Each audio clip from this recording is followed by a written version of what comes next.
It's time for Q&A in the Kitchen. It's the podcast and YouTube series that tattoo artists and body piercers discuss some of the more common questions and concerns.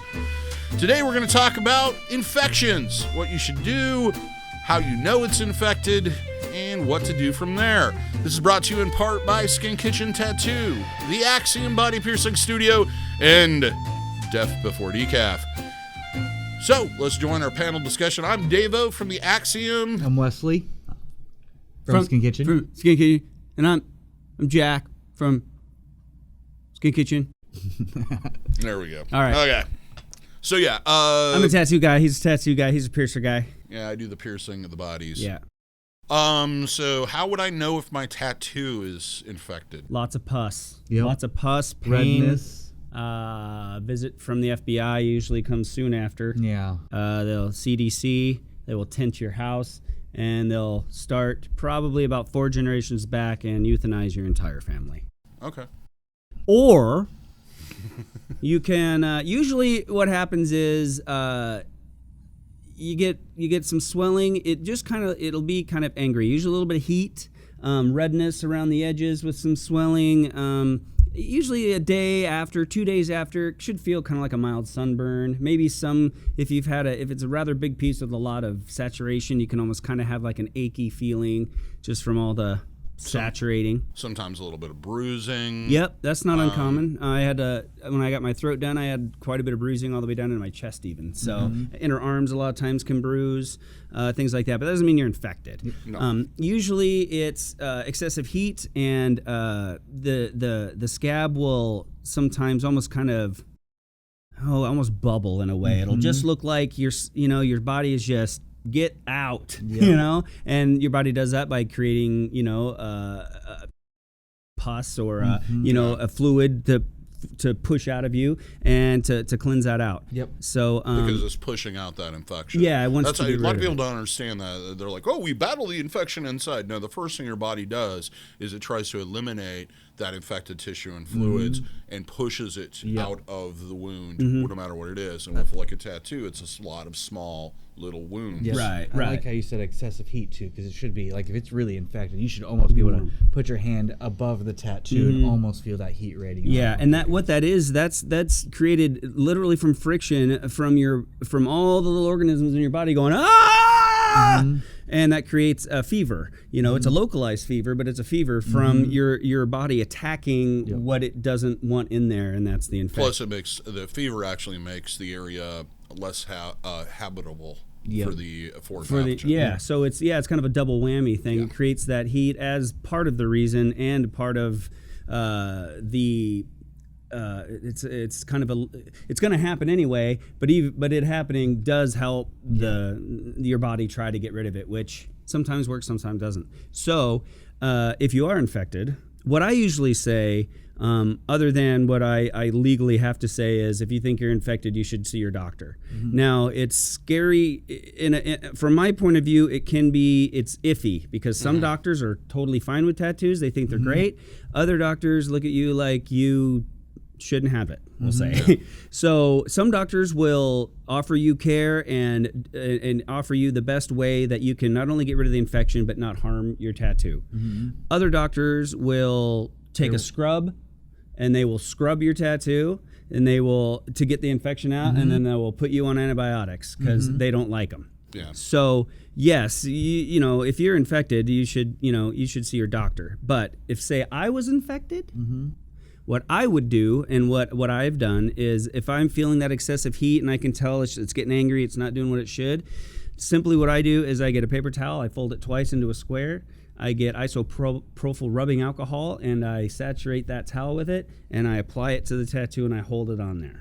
So I kind of just, it's an alcohol compress. So I put that on there for about a minute or so and I let that alcohol get in there and do its thing. I take that off and I'll do that probably 2 times a day for a couple days. I won't put any ointments on it. I won't put anything else on it because in my opinion, all that's doing is creating a very magnetic place for all things that like to stick to stuff go. Well, petroleum takes a long time for it to get off your skin. Mm-hmm. Right. Most people don't understand that, and that's why they usually run to the medicine cabinet and start pulling out all the ointments. Right. And it also blocks the flow of oxygen and it can impede your body's ability to actually. What it does is it breaks down it.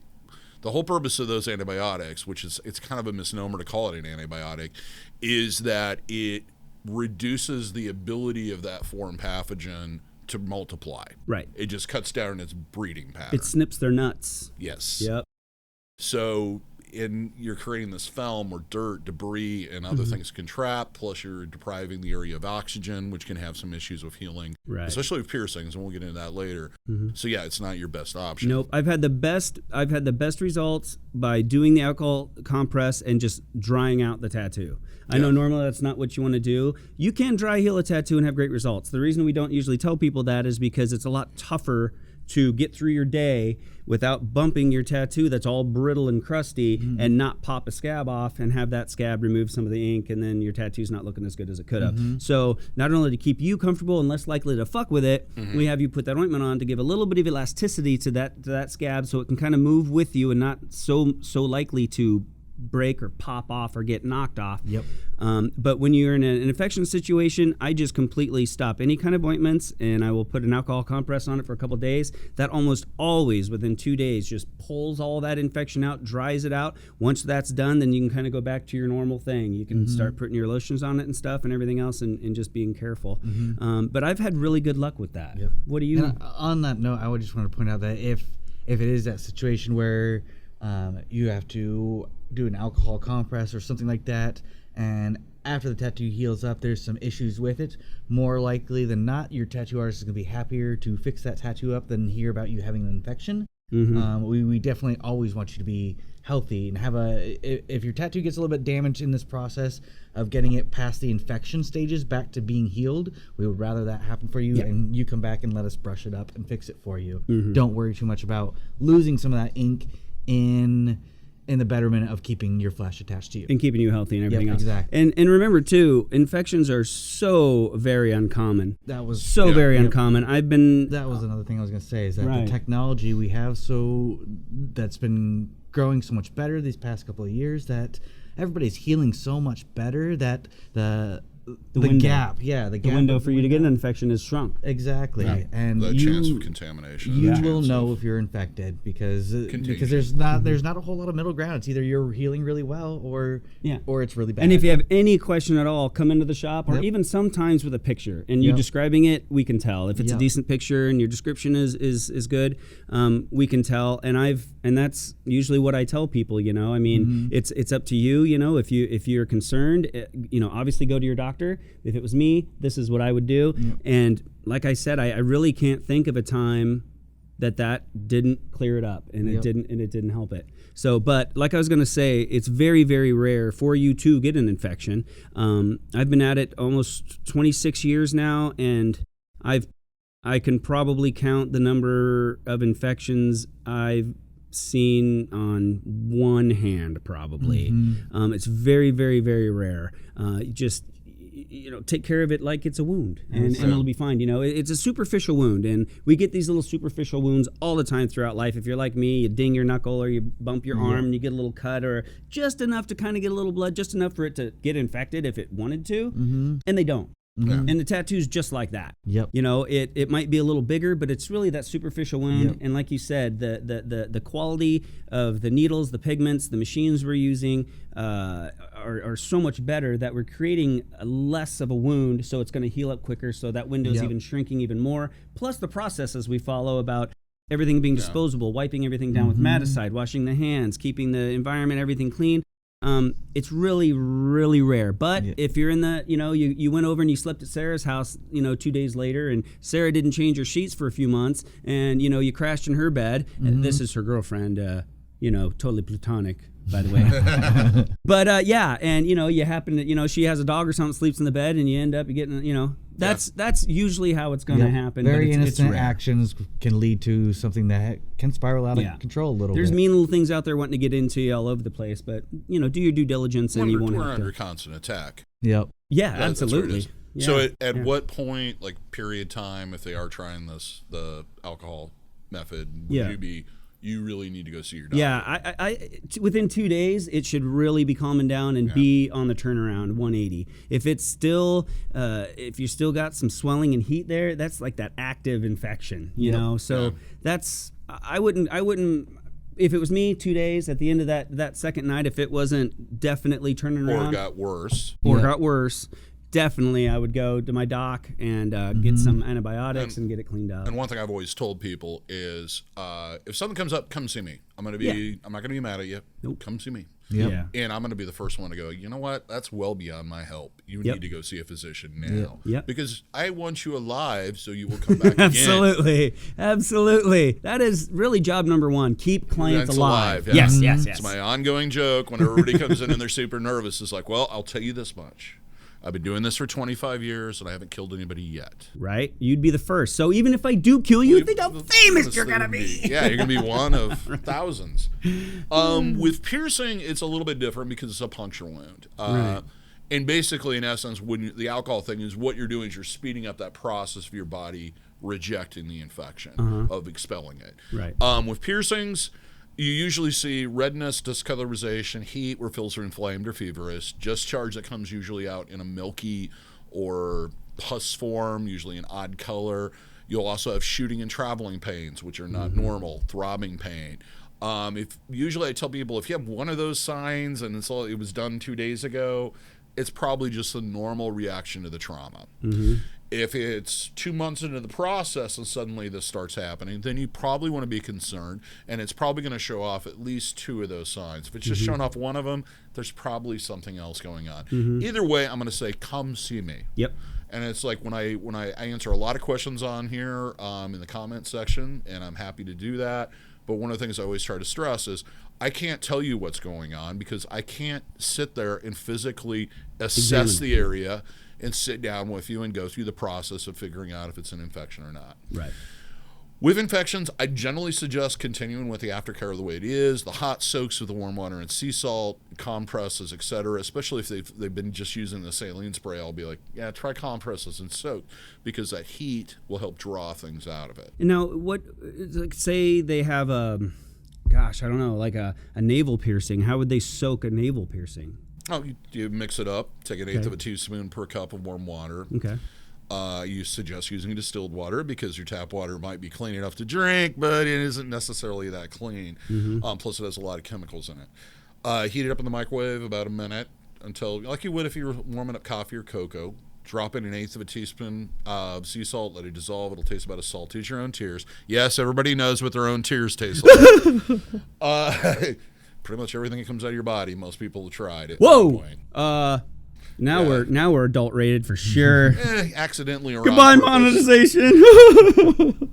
Accidentally or on purpose. Right. Anyway, and then you would put that. I suggest using disposable medicine cups, just basically because they're always clean and they're easy to dispose of. You can use like a shot glass or something else. You put it against the area and then rock backwards so you create a vacuum. Compresses, you do basically the same thing, except take a paper towel, fold it up into a small square, soak up the substance laid against it, and constantly resubmerge so it stays warm. If that doesn't start to, and usually I say if it hasn't started to clear up in a couple days, that you might want to try an antibacterial cream. Not ointment, cream. You don't want anything in there that's petroleum-based for the reasons we talked earlier. If that doesn't start to clear it up, go see your doctor because you're going to need antibiotics. And the problem with piercings, especially long piercings or piercings that are in widths, is that infection can form deep inside the body and not even show signs for a while, and then it'll come out and suddenly be an abscess. A year into the healing process. Wow.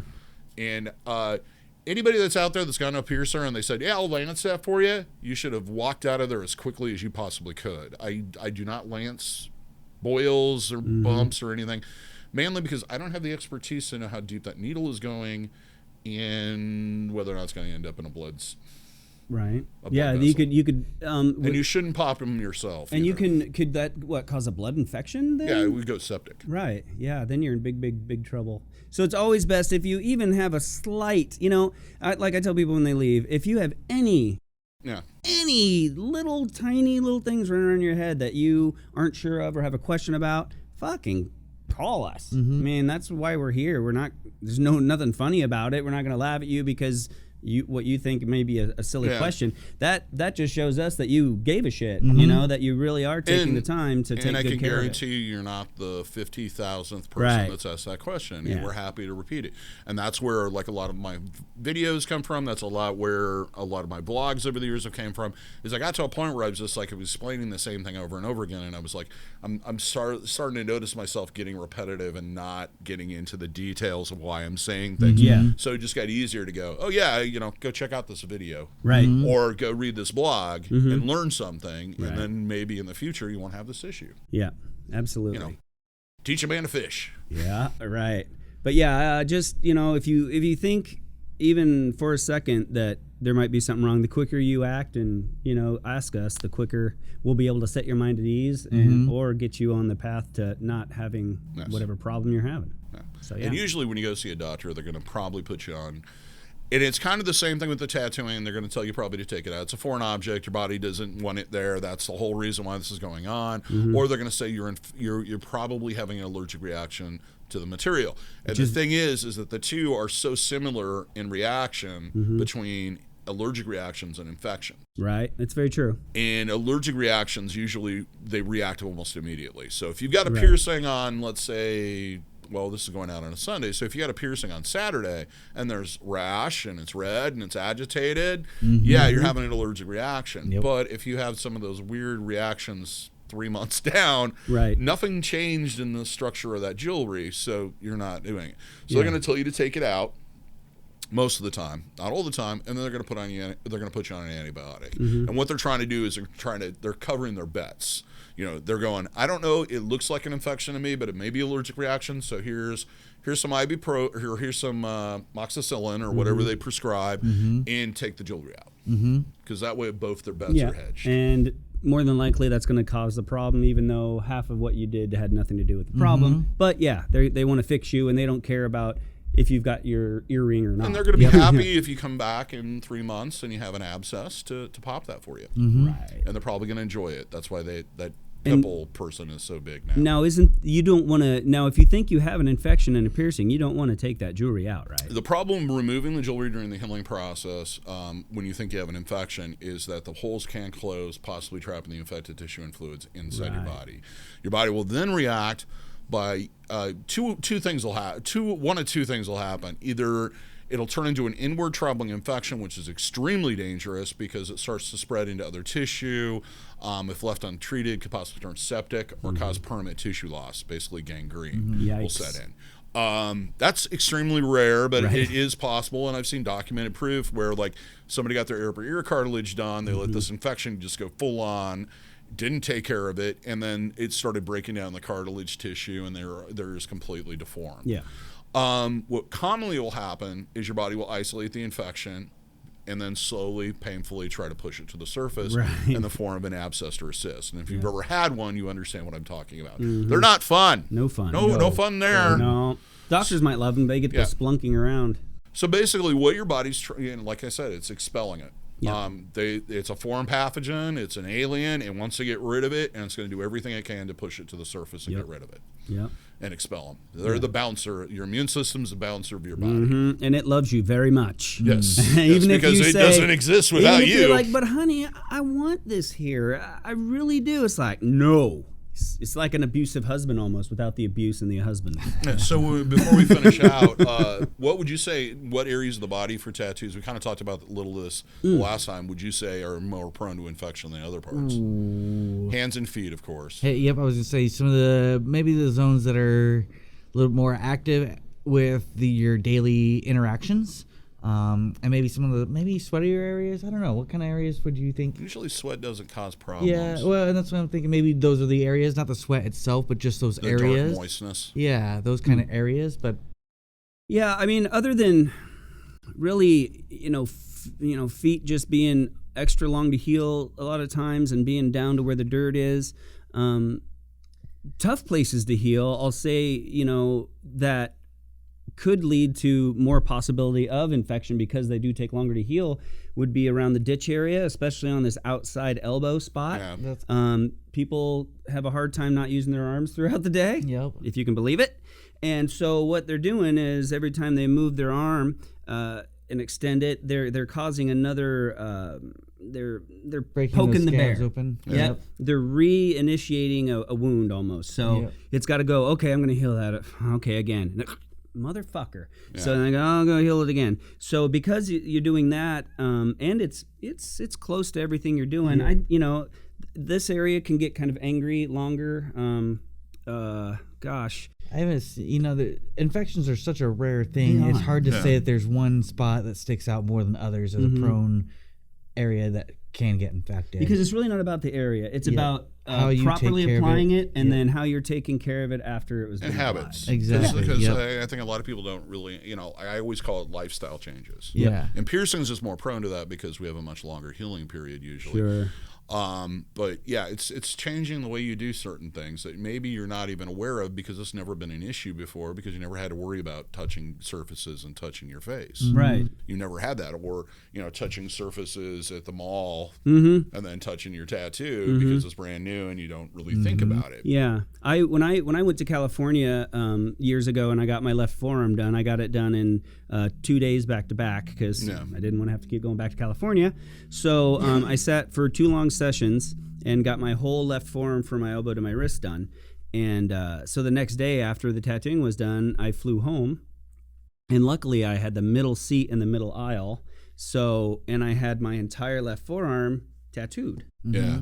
So if you've ever flown in an airplane in the middle seat, where do you put your arm if you can't put it down because it's tattooed? Yep. So I flew back sitting in my seat on the airplane like this. Yep. Yeah. Because that's all I could do. And man, you want to know how many times you put your arm down, get your freaking forearm tattooed. It's like, oh no, it fucks you up, and it really is. It's like having one arm for a while. And I was gonna do everything I could to take care of this the best I could because the guy was in California. I mean, I couldn't just walk in and go, hey man, there's a little light spot in there. Yep. So yeah, it can be really something trying to figure out how you're gonna get through your life the next couple of weeks with. And still keep that tattoo not only healing good, but uninfected and out of the sun and everything else. Yeah, and because it's a larger area, I think it impacts things a lot more than maybe a navel piercing. But then at the same time, you have to change habits. You can't sleep in your stomach anymore. You can't wear those pants that come up to your armpits. You can't... You can't lift things and set it against your stomach. Every time I've ever seen somebody rip one out or came across it, I was stocking the beer cooler and I got caught between this and that, and next thing I know, it was on the floor. Yeah, there's that lifestyle change, but it's different in both of them. I think. Yeah, and both they just take responsibility. And some people, they get a new car, a new baby, whatever. They can't take their eyes off it. They're always putting lotion on it. They're making sure everything, they just can't it's all about it. And other people are like, I'm going to go to the bar. You just stay with the kid, So people are like the same way with their freaking tattoos. Yeah. Some they're just almost overdoting. Yeah. And then some just like, I don't know what in here. I just lit it on fire. So, but... usually people fall in the middle somewhere. And the thing with reopening the wound, what that does is your body has a limited amount of resources to work off of. Exactly. And this is why health and your diet and getting sleep and not doing what I did last night, which is go out and have a couple too many beers and some mystery shot of I don't even want to know what was in there. It didn't feel good today, let me tell you. Is in being healthy during that healing process. Yep. In giving your body the building blocks that it needs to produce that tissue, whether it's a piercing or a tattoo. Yep. So that's something else to think about. I think that a lot of people don't really ever consider. That's why I'll have probably a big reason. I'll have some people come in and they'll say, man, I couldn't believe the thing was healed in like 3 days. Didn't scab, didn't nothing. It's just, I couldn't believe it. Never had a tattoo do that in my life.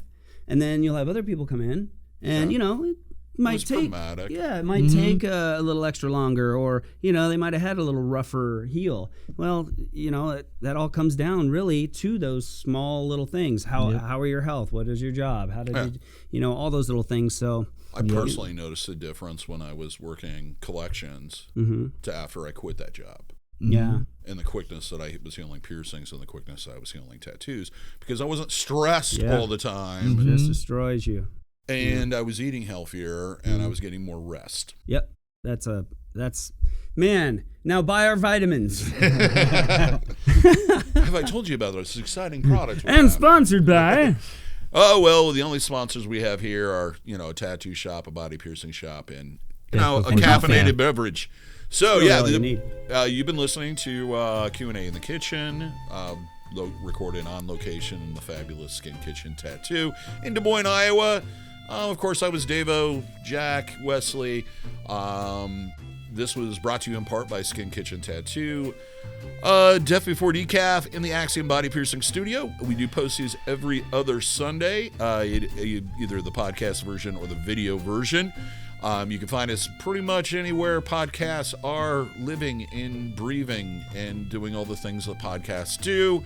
Also, we will post it on this channel. There'll be links in the description to find those too. Also, check out our merch store. We do sell a number of designs, some that are available here at the shop and some that are not. So check that out. Link in the description. Did I forget anything? Like us and give us a like us and subscribe to the channel. And like each other. Yeah, just be nice to people. Yep. People are just not nice enough to people. Be nicer. Okay. Yeah, I think that's all. And have a good day. And I hope that all your tattoos and piercings heal with ease and without issue. And if you're in the Des Moines, Iowa area, we hope to see you for your tattooing and body piercing needs in the future. Godspeed. Have a good day, guys.